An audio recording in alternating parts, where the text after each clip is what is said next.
যারা শুধু আবু সাঈদ না, শুধু আপনার মুগ্ধ না, যারাই আহত বা নিহত হয়েছেন সবার একটা ইনফরমেশন কালেক্ট করার চেষ্টা করছি, যারা এই আন্দোলন কেন্দ্রিকভাবে। শুধু যে তার ছাত্র হতে হবে বিষয়টা এমনই না, ছাত্র ছাড়াও যারা সাধারণ শিক্ষার্থী বা সাধারণ জনগণ যেহেতু এটা গণমানুষের আন্দোলন ছিল, শেষ পর্যন্ত পরিণতি সেটাই হয়েছে। তো আমরা সবার সাথেই কন্ট্যাক্ট করার চেষ্টা করেছি। আজকে আমরা মোটামুটি ঢাকা কভার করার পর আজকে আমরা চিন্তা করলাম যে রংপুরে আমরা আসবো এবং এসে শুধু আবু সাঈদ না, এখানে আরও যারা আহত হয়েছেন বা নিহত হয়েছেন তাদের সাথে আমরা যোগাযোগ করার চেষ্টা করবো। আমার ভাষা হারায় ফেলছে। আমি এখানে আসার পর ওনার বাবা মার সাথে যখন কথা বলেছি, একদিন তো খালি টিভি নিউজ মিডিয়ায় দেখেছি, আজকে প্রথমবার তাদের সামনে আসলাম। মানে একটা জিনিস বুঝলাম যে আসলে এখানে আমাদের শুধুমাত্র এক জায়গাতে ভুল না, অনেক জায়গাতে ভুল আছে। আপনার শিক্ষা প্রতিষ্ঠান থেকে ভুল আছে, এখানে অথরিটির ভুল আছে, আপনার পুলিশের কথা আমি এখানে নাই বলবো, কিন্তু প্রতিটা পর্যায়ে ভুল আছে। একজন শিক্ষার্থী সে আন্দোলনে নামছে, তার মানে তাকে বুকে এইভাবে গুলি করা হবে? শুধুমাত্র আবু সাঈদ না, আমি আরও অনেকের নামই জানি। ওদের সাথে আমাদের যতটুকু সময় আমরা এখানে আমাদের সাহায্য যা করার এবং যেভাবে আমাদের সহযোগিতা করার আমরা সবই করবো।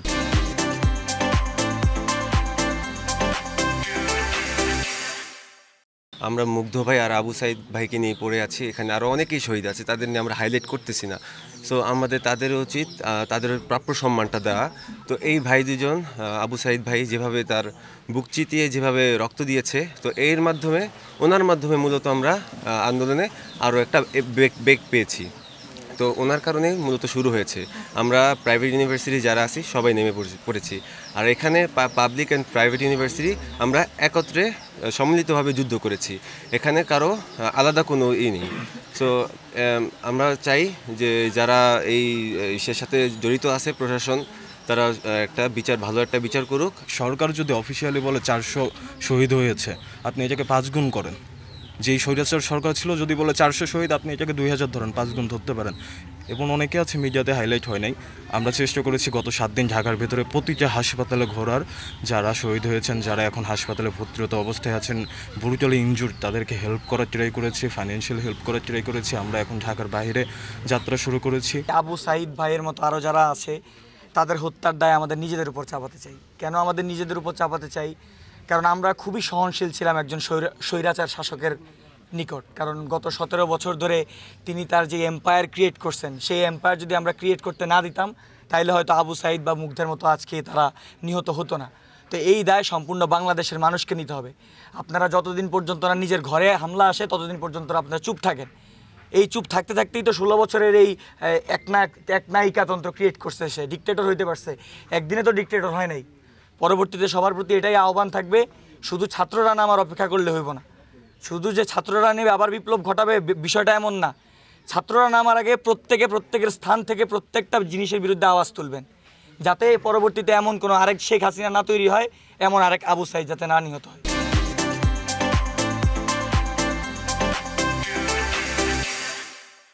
আমাদের আন্দোলন এখনও থেমে যায়নি যতক্ষণ পর্যন্ত না এই ফ্যাসিস্ট সরকার আমাদের ভাইদের যেভাবে হত্যা করেছে এবং তাদের বিচার না হওয়া অবধি আমরা কোনো শিক্ষার্থী আমরা রাজপথ ছাড়ব না এবং রাজপথ থেকে উঠে যাব না।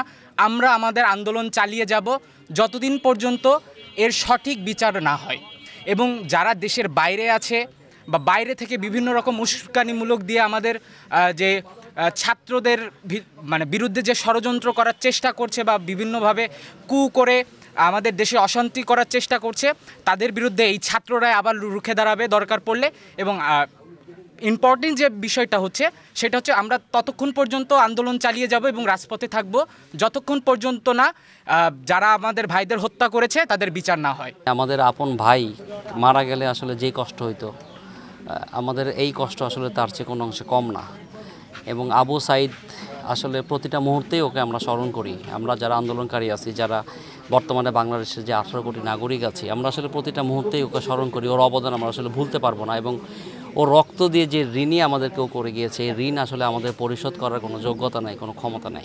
আমাদের ইচ্ছা হচ্ছে সারা বাংলাদেশের সব জায়গায় আস্তে আস্তে গিয়ে আসলে তাদের পাশে দাঁড়ানো। এবং আমি আহ্বান জানাবো বাংলাদেশের যে এলাকায় আমাদের যে আন্দোলনকারী ভাই যারা ছিলেন, আমাদের দেশের সচেতন নাগরিক যারা ছিলেন, যারা আসলে বিছানায় কাতরাচ্ছেন, আমরা এখনও সুস্থ আপনাদের সামনে কথা বলছি, তাদের ওই ঋণ তো আমরা পরিশোধ করতে পারবো না, কিন্তু আমাদের জায়গা থেকে যতটুকু সম্ভব তাদেরকে যাতে সহযোগিতা করা যায়, তাদেরকে মানসিক সাপোর্ট দেওয়া যায়, তাদেরকে আর্থিক সাপোর্ট দেওয়া যায়, সবাই সবার জায়গা থেকে চেষ্টা করলে আমাদের এই ভাইরা যারা অসুস্থ আছেন তারা আসলে একটু সুস্থ হয়ে উঠতে পারবেন এবং তারা আমাদের সাথে কাঁধে কাঁধ মিলিয়ে চলতে পারবেন ভবিষ্যতে।